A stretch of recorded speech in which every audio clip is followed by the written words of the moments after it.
이게 왜 안 될까요? 됐다. 되는 건가?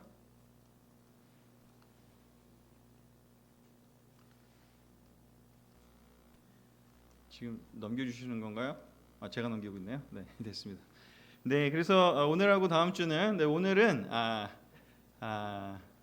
우리가 사실상 우리가 정통 신앙에 대해서 열심히 잘 살고 있지만 사실상 우리 주변에 있는 현실적인 그런 상황인데요. 우리 이단에 대해서 좀 이번 주는 좀 우리나라의 이단에 대한 이야기, 또 그다음에 다음 주는 기독교 역사상에 있어서 전 세계적으로 있었던 이단에 대해서 같이 좀 얘기를 좀 드려볼까 합니다.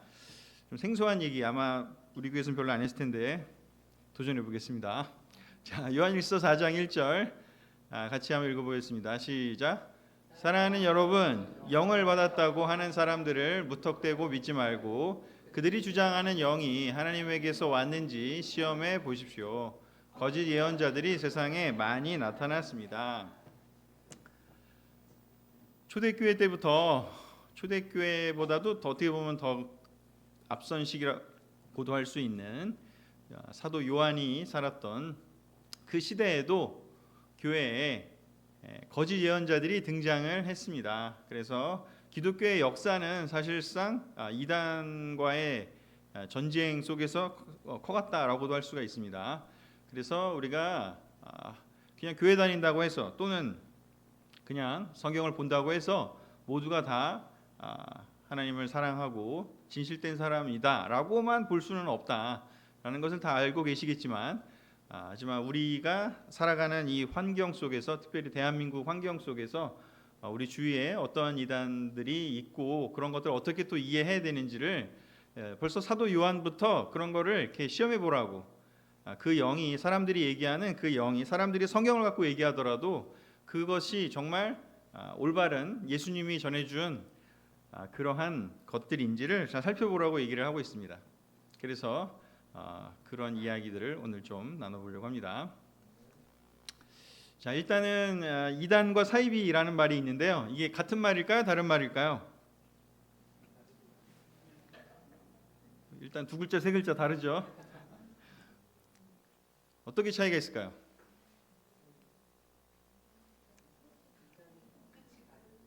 이단은 끝이 다르고 사이비는 앞이 다른가요?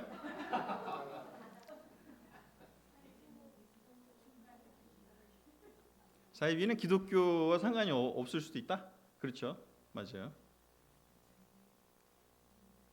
네, 뭐 생각들이 다 지금 많이 얘기하시는데요. 일단 이단은 이제 교리적으로 그러니까 성경 해석에 있어서의 정통에 반대되는 말이라고 볼 수가 있죠. 정통에 반대되는 해석. 예를 들자면 이제 기독교의 정통 교리라고 볼 수 있는 이 성경부터 해서 기독교 역사에서 늘 우리가 주장했던 것, 올바르게 얘기하는 것들 중에 뭐 사도신경이라든가 니케아 콘스탄티노플 신조라든가 이런 걸 통해서 기독교라고 한다면 모두가 공통되게 인정하는 것을 안 하는 그런 것들을 이제 이단이라고 하는데요. 뭐 예를 들자면 이제 삼위일체 하나님을 믿는 게 기독교거든요. 근데 그거를 부정하면 이제 이단이 되는 거예요. 그래서 예수님을 하나님의 이위, 이격이다. 그래서 성부와 성자와 성령을 하나님으로 우리가 믿는 것이 바로 그렇게 공통된 신앙을 가져가는데 그거를 받아들이지 않는다. 뭐 달리 말하면 이제 예수님을 하나님의 아들이 아니라 그냥 좋은, 그냥 훌륭한 선생님이었다. 그 정도로만 봐야 된다라고 얘기하면 이제 그게 정통 기독교라고 볼 수는 없고요. 예를 들자면 뭐 그거 외에 이제 뭐 종말론에 관련돼서도 그렇고 뭐 성경에 대한 태도도 그렇고 이제 여러 가지 이제 구별할 수 있는 내용들이 있습니다. 자, 근데 여기는 그냥 믿음의 문제예요. 근데 사이비는 뭐냐? 이거는 이제 아까 우리 효준자매도 얘기했지만 뭐 기독교에만 쓰는 말은 아니잖아요. 야, 저거 사이비다. 뭐 교회에다가만 쓰지는 않잖아요. 이건 일반적으로 이제 윤리적, 도덕적 문제를 일으키는 집단들을 이제 얘기를 하는 거죠. 그래서 이 두 개가 합쳐지면 이단일 뿐만 아니라 이단 사이비가 되면 기독교의 교리적으로 잘못됐는데 거기에 윤리적, 도덕적인 또 실천적인 사회적으로 문제를 일으킨다 해서 상당히 많은 이단들이 이제 이단 사이비의 경향들이 있죠. 하지만 이제 이단 사이비까지는 안 가고 이단만으로 그냥 해석될 수 있는 여지도 많은 것들이 이제 기독교 역사에 있는데요. 그래서 우리가 이 부분을 좀 알아보면 좋을 것 같고요. 제가 이거를 왜 하고 싶었냐면 이유 중에 하나가 제가 한번 지난주 얘기 들었었나요? 우리 이제 영피 친구들이 하게 제가 한 달에 한 번씩 가서 바이블 톡을 해주고 있는데 지난주에 저한테 요청했던 게 그거예요. 이 이단에 우리나라 이단에 대해서 좀 알려달라고 설명해달라고 해서 왜 그러냐 이제 물어봤더니 자기 친구들 중에 너무 많이 있다는 거예요. 그리고 걔네들하고 대화를 하는데 어떻게 자기가 뭘 알아야 얘기를 할지 뭐 중학교 동창도 있고 초등학교 동창도 있고 뭐 하여튼 많다는 거예요. 그래서 좀 자기가 뭔가 알아야 된다 해서 지금 이 젊은 친구들 사이에서 상당히 많은 그러한 지금 이슈가 되는 부분이다. 특히 대학가는 또 심하고요. 또 직장 생활 또는 하면서도 또 친구들이 많이 또 있다 보니까 그래서 좀 이거는 그 아이들의 문제이기도 하고 또 사실 우리도 그 아이들을 도와주려면 사실 여기 우리들은 이거 몰라도 신앙생활하는데 큰 문제 없거든요. 그렇죠? 문제 있으신 분도 있나 본데.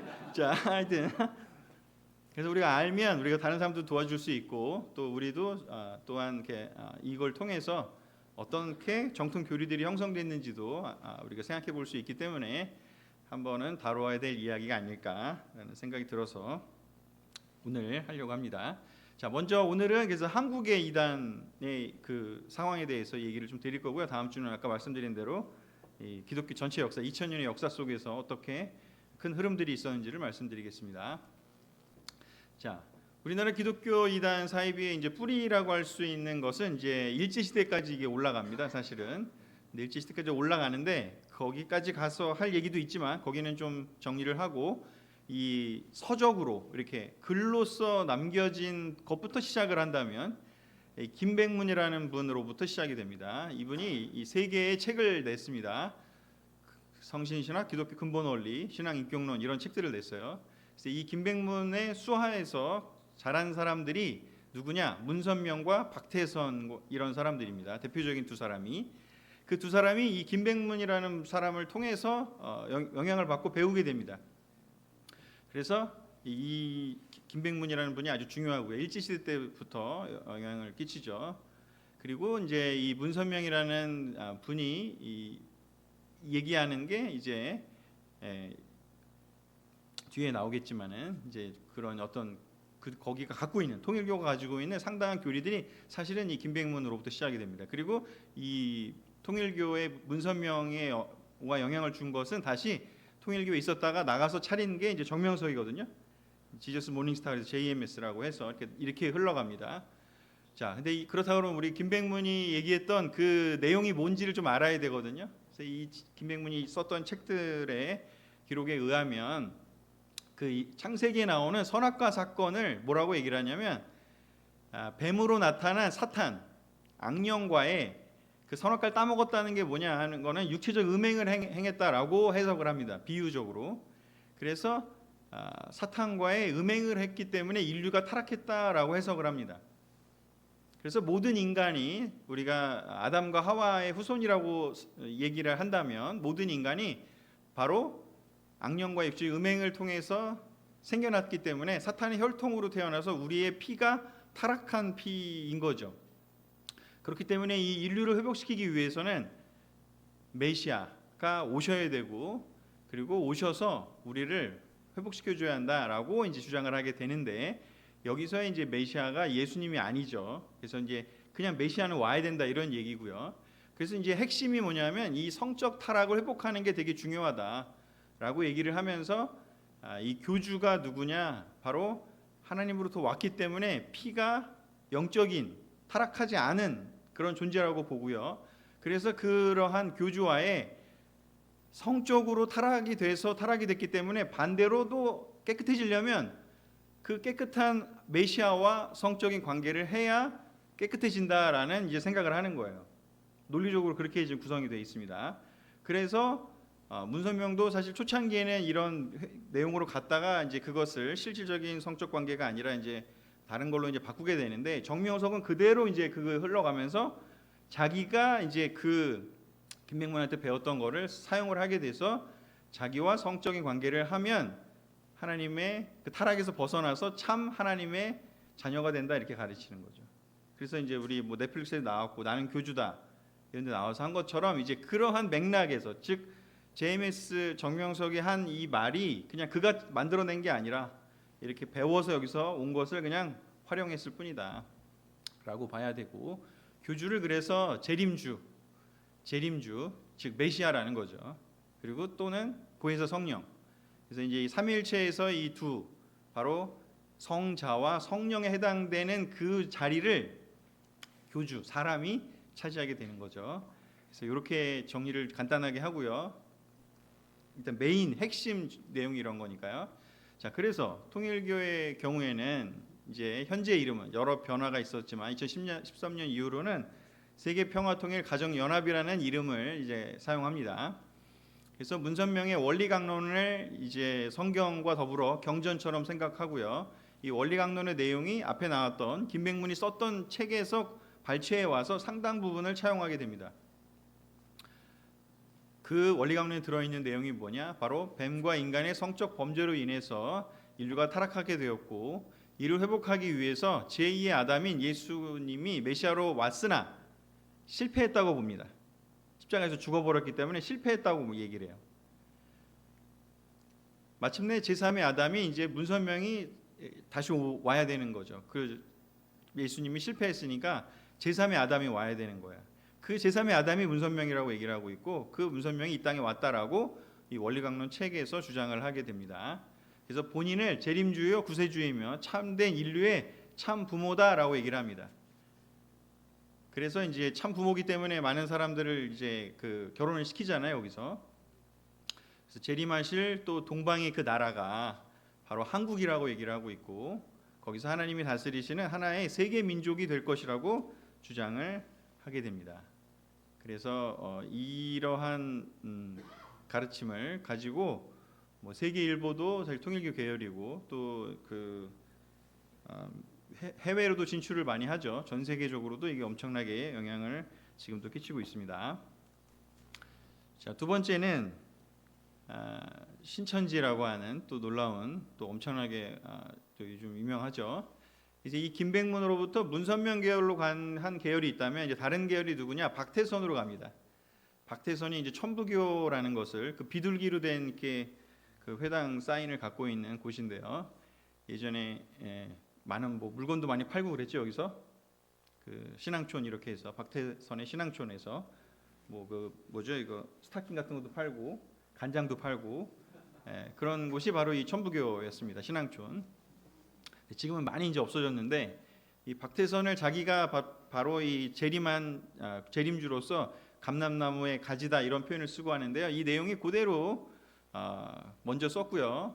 그리고 나서 유재열이라는 사람이 박태선 밑에 있다가 나가서 장막성전이라는 거를 또 세우게 되는데 그 장막성전에 또 있었던 사람이 누구냐? 이만입니다.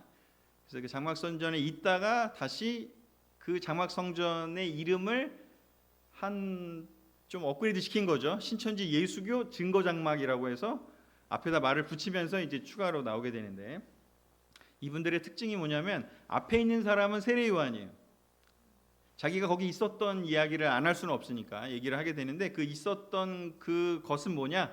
세례요한이 예수님을 예비했던 것처럼 앞에 자기가 있었던 그 집단은 즉 유재열은 세례요한이고 이만희 자기가 재림 예수이기 때문에 이제 자기가 올 거를 준비시킨 사람이다. 이렇게 얘기를 하면서 이제 이게 이렇게 커지게 됩니다. 그래서 이만희도 책을 썼습니다. 천국 비밀 계시록의 실상이라는 책을 썼고요. 여기서 특징은 이제 조건부 종말론을 주장을 하게 됩니다. 조건부 종말론. 종말론이 이제 두 가지가 있을 수가 있는데 시한부 종말론이 있고 조건부 종말론이 있습니다. 시한부는 아시겠지만 뭐 다미 선교회가 이전에 한 것처럼 몇 년, 몇 월, 며칠에 종말이 온다. 그거를 이제 시한부 종말론이라고 하고요. 조건부 종말론은 시한은 정해놓지는 않는데 14만 4천 명이 완료가 되면 종말이 올 거다. 그런 어떤 조건을 거는 종말론을 조건부 종말론이라고 얘기를 합니다. 그래서 이제 그 14만 4천 명을 이제 주장을 하게 되고요. 이긴 자, 성경에 나오는 그 표현들 있잖아요. 계시록에 이긴 자, 또 보혜사, 말세의 의인, 하나님의 어린 양 이렇게 나오는 그 계시록의 단어들이 바로 어떻게 해석을 하냐면 자신이 그 범죄한 신천세계, 선천세계 처음 하늘과 땅 그거를 끝내고 아까 김맹문이 얘기한 것처럼 지금 타락한 세상이라고 얘기하잖아요. 그게 선천세계인 거예요. 첫 번째 하늘과 땅, 지금 우리가 살고 있는. 그래서 이걸 끝내고 다시 새 이스라엘, 즉 새로운 하늘과 땅. 이걸 한자로 하면 신천지, 새로운 하늘과 땅이에요. 아주 좋은 말이죠. 신천지, 새누리, 뭐 이런 말들, 새로운 하늘과 땅 이런 것들이 이제 새 이스라엘을 얘기를 하는 건데, 그래서 바로 그 지금 앞에 나온 것처럼 그 맥락에서 새로운 하늘과 땅이 이제 열리게 될 것이고 자기는 그걸 열기 위해서 하나님으로부터 보냄받은 보혜사다, 말세의 의인이다, 하나님의 어린 양이다, 이제 이렇게 얘기를 하게 됩니다. 그래서 자기가 이 새로운 하늘과 땅을 열 텐데 거기에 합류하는 사람이 계시록에 나온 것처럼 14만 4천 명이 되면 이제 문이 닫힌다고 얘기를 하고 이제 지상 낙원이 펼쳐질 거고 그 외 사람들은 이제 다 벌을 받게 된다, 이제 이렇게 벌을 받고 지옥을 가게 된다, 이제 이렇게 주장을 하는 거죠. 그래서 그 14만 4천 명만 영생을 얻고 왕 같은 제사장이 된다라고 얘기를 합니다. 전체 조직은 계시록을 본따서 12지파 체계를 가지고 있고요. 경기도는 요한지파가 지금 다스리고 있습니다. 우리 교회에 매달 보내는 거 혹시 아시나요? 저 뒤에 보시면 아마 올 거예요. 우리 임효전 목사님을 타겟으로 매달 보내고 있습니다. 우리 착하신 목사님께서 가끔 이렇게 응대해줬던 얘기를 한 적도 있죠. 네, 아주 계속해서 집요하게 하고 특별히 예전에는 세가 부족할 때는 교인들을 대상으로 했는데 지금은 자신감이 넘쳐가지고요. 이제는 목사들 타겟으로 하고요. 뭐 교회를 아예 통째로 이렇게 단체로 들어와서 기존 목사를 음해하고 비방을 해서 거기서 분열을 일으킨 다음에 그 들어온 사람들이 아예 이렇게 교회를 통째로 신천지화하는 그런 전략을 쓰기도 했습니다. 하고 있습니다. 아직도. 자, 그것을 뭐 밭갈이다 뭐 이런 표현까지 씁니다. 자, 그래서 지금 전체 조직은 이렇게 되고요. 그리고 이제 그 체계는 구약 시대를 유치원 과정, 신약 시대는 중학교 과정이라고 얘기하고 현재를 계시록 시대라고 얘기를 하는데 이게 대학을 졸업한 완전한 시대라고 얘기를 합니다. 그래서 1984년 예수 초림 시대가 끝났다라고 얘기를 합니다. 왜냐하면 그때가 신천지가 시작한 때거든요. 그래서 그때를 기점으로 첫 번째 하늘과 땅은 이제 끝났고 1984년부터 신천지가 시작했기 때문에 그때부터 새로운 하늘과 땅이 시작이 됐고 이제 14만 4천 명이 올 때까지 자기네가 일을 끝마치면 이제 세상은 끝난다, 이렇게 얘기를 하는 거죠. 특히 이제 사람들을 전도하고 초대할 때 거짓말을 정당화하는 그 모략 포교를 주로 하고요. 밭갈이 좀 설명드렸고요. 그리고 2011년부터는 이제 세가 활발해지다 보니까 이제 공개 포교 전략까지 이제 사용하고 있습니다. 그래서 현재 지금 신천지가 지금 우리나라뿐이 아니라 전 세계적으로도 83개국에 12,538개 교회를 지금 만들었다고 합니다. 83개국에 엄청나죠. 네, 그래서 지금 수출하고 있어요. 엄청나게. 남미와 아프리카와 동유럽에 엄청나게 포교하고 있어요. 지금 우리나라 만만치 어려운 상황이니까. 자, 그래서 지금 이 13만 4천 명이 끝났잖아요. 지금 우리나라에만 해도 30만 명이 넘는다고 주장을 하는데 14만 4천 명이 끝났잖아요. 그럼 끝나야 되잖아요. 지금은 뭐라고 하시는지 아시나요, 혹시? 그 자기네로 들어온 사람 중에 14만 4천 명이 해당될 수 없는 사람들도 있다는 거예요. 그래서 더 열심히 해야지만이 그 진짜 14만 4천 명에 속하는 거고 나머지는 속하지 못한다. 그래서 엄청 긴장하게 만드는 거죠. 계속 그렇게 교리를 발전시키는 거죠. 처음에는 14만 4천 명에 들어오기만 하면 돼 그러면서 갔다가 그걸 넘어가니까 이제 바꿉니다. 자, 그다음에 이제 더 무서운 게 사실은 이 하나님의 교회입니다. 우리는 사실 신천지를 좀 무섭게 얘기하지만 신천지는 굉장히 공격적으로 하기 때문에 이게 무섭지만 사실은 하나님의 교회가 훨씬 더 무섭습니다. 왜냐하면 지금 현재 세력 자체가 차원이 다릅니다. 175개국 7,800여 개 교회를 운영하고 있고 성도 수도 신천지의 거의 10배가 넘는 370만 명에 달한다고 합니다. 설립자이자 교주인 안상홍이 있습니다. 이제 아까 처음 보여드렸던 거는 이제 김백문 계열이라고 하면 여기는 이제 안식교에서 시작된 그런 특별한 좀 모양을 띠고 있는데요. 47년에 안식교를 입교했다가 62년에 탈퇴하면서 64년에 부산에서 하나님의 교회 예수 증인회를 설립을 하게 되고 85년에 이제 사망하게 되는데 안식교는 다음 주에 얘기하게 될 수도 있을 텐데 이 종말론, 시한부 종말론을 주장하는 그런 단체입니다.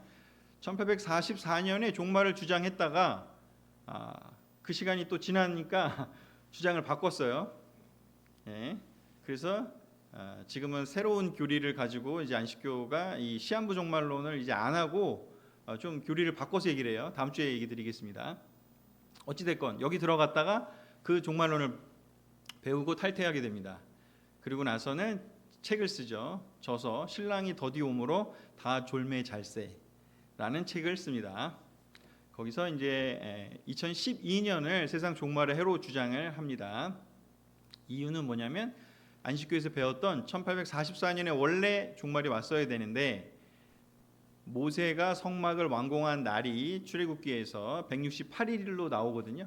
그래서 그걸 플러스하면 성막을 완공을 하게 되는 그 날이 그 교리가 바뀌는 게 이제 그런 식으로 바꾸거든요. 그러니까 종말을 원래 하려고 1844년에 재림 예수님이 오시려고 했다가 성막을 다시 좀 더 준비하기 위해서 다시 돌아가셨다. 뭐 이런 식으로 바꿔요.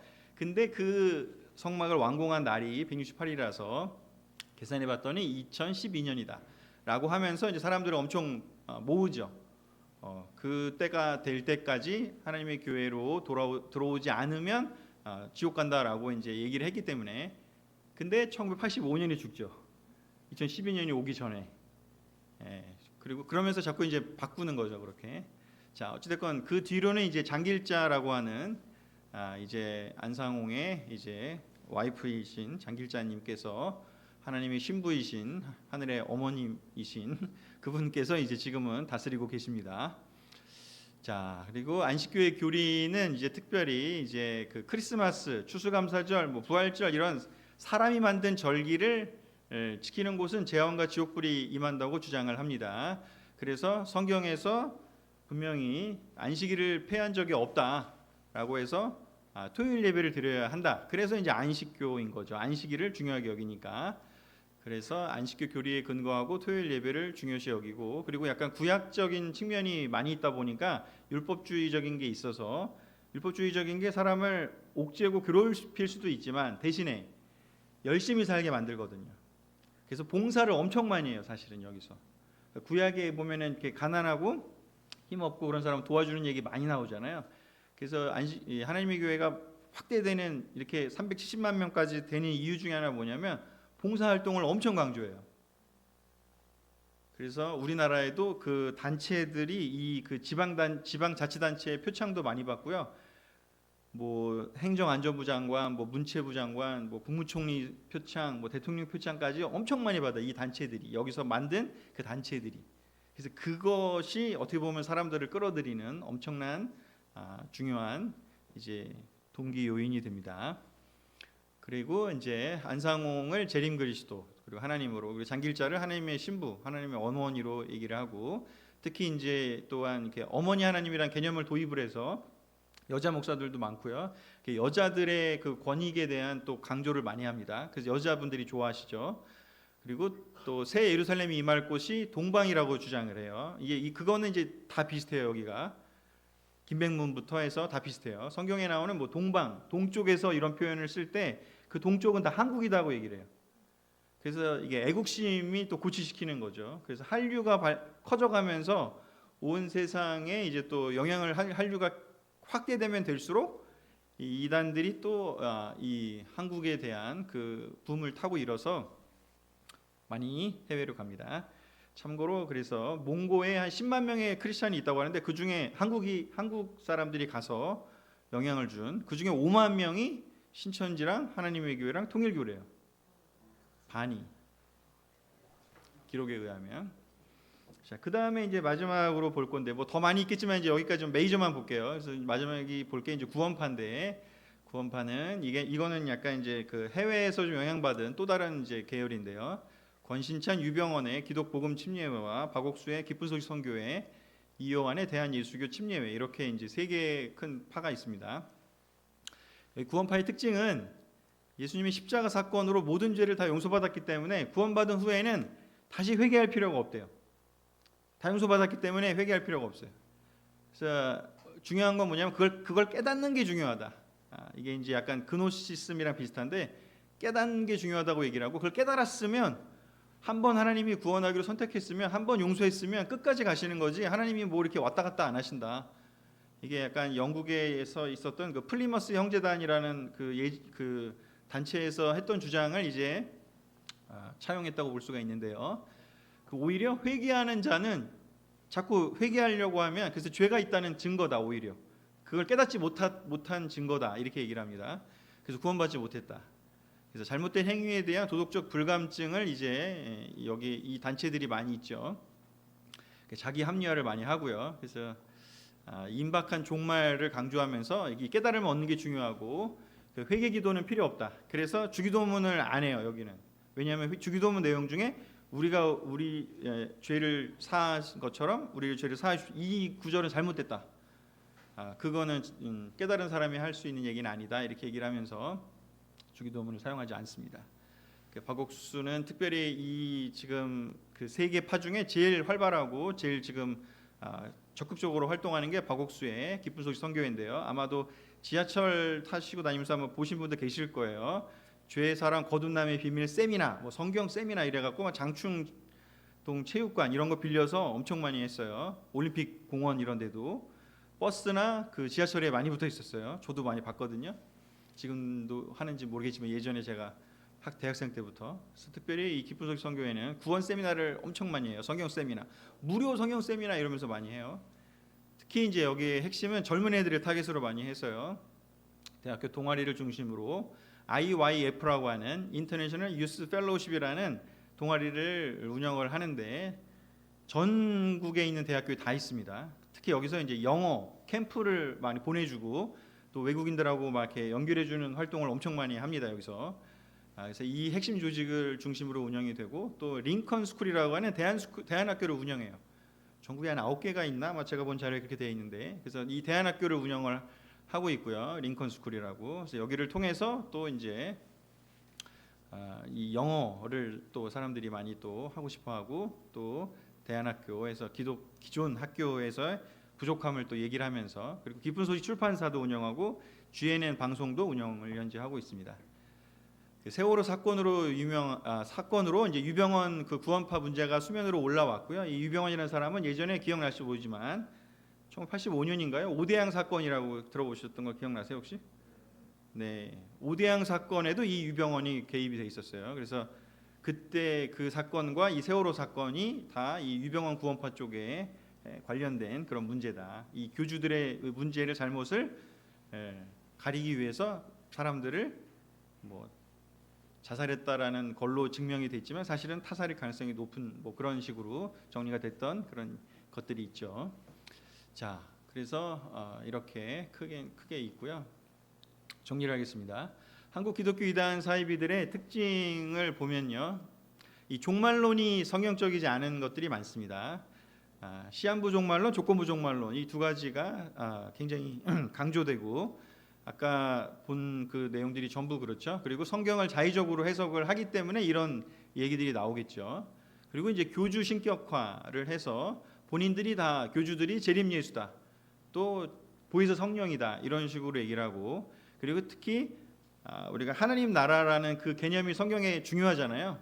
근데 하나님 나라가 정말 하나님이 통치하시는 그 하나님 나라가 아니라 이 새 예루살렘이 온다고 그래서 이 지상에서 이루어진다, 지상 낙원이다를 강조를 하고 바로 본인들이 그 지상 낙원, 그 새 예루살렘이다라고 강조를 하면서 자기네 교회에 들어와야만 한다 이렇게 이제 강조를 하게 되죠.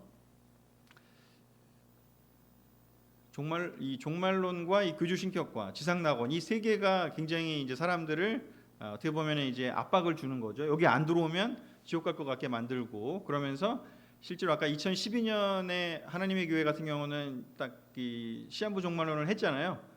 그 사람들에게 돈을 다 이제 팔고 그때 어차피 끝나니까 하라고 엄청 많이 했대요. 근데 하나님의 교회가 자산이 제일 많이 늘어난 때가 2010년, 11년이래요. 그러니까 자기들은 이게 잘못된 걸 알고 있던 거죠. 그게 잘못되지 않았다 그러면 왜 그때 땅을 사고 건물을 사고 막 이렇게 했습니까? 사람들 보고 내놓으라고 그러고. 그래서 뭐 옛날에 다미성교회 이런 데도 그게 문제였지만 이런 것들이 참 문제죠. 성경 이외에 교주의 저서를 아까 보여드렸던 것처럼 다 자기들의 저서가 있죠. 경전 수준으로 그걸 되게 중요하게 여깁니다.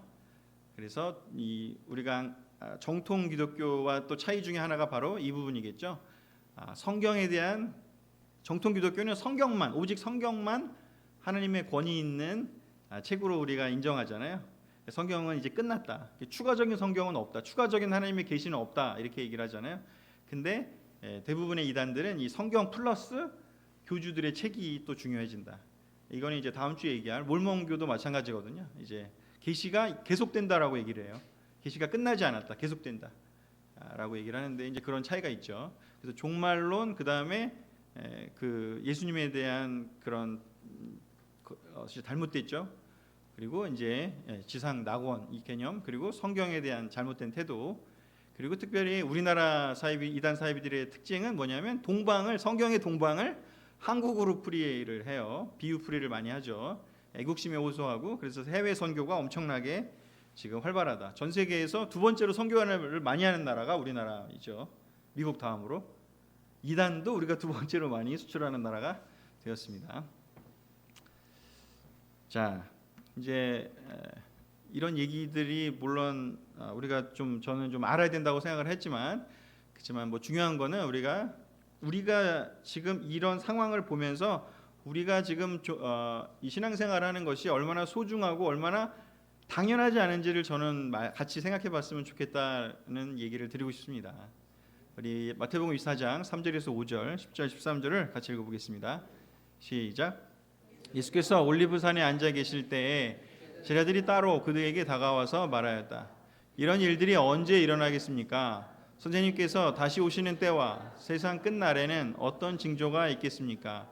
우리에게 말씀해 주십시오. 예수께서 그들에게 말씀하셨다. 누구에게도 속지 않도록 조심하여라.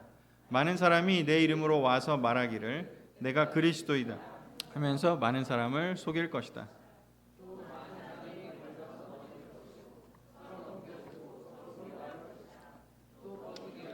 많이 일어나서 많은 사람을 홀릴 것이다. 그리고 불법이 성하여 많은 사람의 사랑이 식을 것이다. 그러나 끝까지 견디는 사람은 구원을 얻을 것이다. 아멘. 예수님께서 이미 얘기하신 일들이 벌어지고 있는 겁니다. 기독교의 역사는 아까 처음에도 얘기했다시피 기독교의 역사는 이단의 역사와 함께 왔다고도 할 수가 있습니다. 예수님이 예언하신 대로. 왜 그럴까요? 사탄의 영이 활동하기 때문이죠. 왜냐하면 예수님의 그 제대로 된 가르침을 따르는 대로 다 가버리면 안 되잖아요. 사탄 입장에서는. 그래서 한 사람에 더 미혹하기 위해서 엄청난 노력을 하고 있다라는 것이고, 그리고 이 신앙생활을 이렇게 제대로 하나님 말씀을 잘 배우고 잘 할 수 있다라는 거는 이거는 너무나 당연한 일이 아니다라는 것을 꼭 기억하셨으면 좋을 것 같습니다. 특별히 마지막에 나온 구절처럼 서로 미워하고 서로 힘들게 하고 서로 많은 사람의 사랑이 식어가고 불법이 성행하게 될 거라고 얘기를 하셨습니다. 실제로 크리스천의 삶을 사는 것이 사실 이게 너무 어려울 수 있는 거죠. 계속해서 사랑하고 첫사랑을 잊어버리지 않고 성경에서 얘기한 대로 예수님이 제자들에게 부탁했고 그 제자들이 초대 교회들을 만들면서 하려고 했던 것처럼 정말 우리가 서로 사랑하고 서로 말씀을 지키려고 하고 서로 올바른 신앙을 같이 함께 끝까지 가기 위해서 우리가 도와주는 것이 얼마나 소중한지를 그게 당연하지 않다는 것을 예수님께서 얘기해 주셨고 우리가 그걸 지켜나가고 있습니다. 베드로도 베드로 후서에서 비슷한 이야기를 하고 있습니다. 우리에게는 더욱 확실한 예언의 말씀이 있습니다. 바로 성경이죠. 여러분의 마음속에서 날이 새고 샛별이 떠오를 때까지 여러분은 이 예언의 말씀에 주의를 기울이는 것이 좋습니다. 무엇보다 먼저 알아야 할 것은 이것입니다. 아무도 성경의 모든 예언을 제멋대로 해석해서는 안 됩니다. 예언은 언제든지 사람의 뜻에서 나온 것이 아니라 사람들이 성령에 이끌려 하나님께로부터 오는 말씀을 받아서 한 것입니다. 전에 이스라엘 백성들 가운데도 거짓 예언자들이 일어난 것 같이 여러분 가운데도 거짓 교사들이 나타날 것입니다. 그들은 파멸로 몰고 갈 이단을 몰래 끌어들일 것입니다. 아까 이 요한이 있었던 그 요한이 심우했던 교회에서도 이단이 있었고 이단의 위험이 있었고 베드로가 심우했던 그 편지를 하고 있는 이 곳에도 이단들이 몰래 들어온다고 얘기를 하고 있습니다. 그래서 이것이 정말 왜 그렇게 되느냐? 성경을 제멋대로 해석하기 때문이다라는 것이죠. 성경을 제대로 해석하는 것이 이게 쉬운 일이 아닙니다. 큐티가 좋은 것이긴 한데요. 큐티만 하다 보면요, 이게 자기의 생각, 자기의 관념에 사로잡힐 수가 있어요. 아까 나왔던 많은 교주들이 특징이 뭐냐면 정통 신학 공부를 제대로 안 한 사람들이에요. 대부분 그냥 자기가 이거 읽고 큐티하다가 와 이거구나라고 하면서 자기의 세계관에 빠져들어가면서 하나의 체계를 만들어내는 거거든요. 큐티는 좋은 거고요. 우리 해야 돼요. 하지만 제대로 우리가 정통 해석을 하는 것에 항상 비춰봐야 되고요. 검증을 해야 됩니다. 우리 교회도 큐티를 되게 중요하게 여기잖아요. 그래서 저도 그것이 나쁘다고 생각하지는 않습니다. 하지만 정통 신학에 대한 가르침이 올바로 있는 곳이어야 한다라는 것을 우리가 확실히 알았으면 좋겠습니다. 마지막 구절입니다. 히브리서 10장 23절 25절 읽으면서 마무리하겠습니다. 같이 읽겠습니다. 시작. 또 우리에게 약속하신 분은 신실하시니 우리는 흔들리지 말고 우리가 고백하는 그 소망을 굳게 지킵시다. 그리고 서로 마음을 써서 사랑과 선한 일을 하도록 격려합시다. 어떤 사람들의 습관처럼 우리는 모이기를 그만하지 말고 서로 격려하여 그날이 가까워 오는 것을 볼수록 더욱 힘써 모입시다. 그러므로 여러분의 확신을 버리지 마십시오. 그 확신에는 큰 상이 붙어 있습니다. 여러분이 하나님의 뜻을 행하고서 그 약속해 주신 것을 받으려면 인내가 필요합니다. 아멘. 우리 사탄이 우리를 공격하더라도 우리 끝까지 서로 모이기를 패하지 말고 우리 신앙을 굳게 지켰으면 좋겠습니다. 말씀을 마치겠습니다. 네.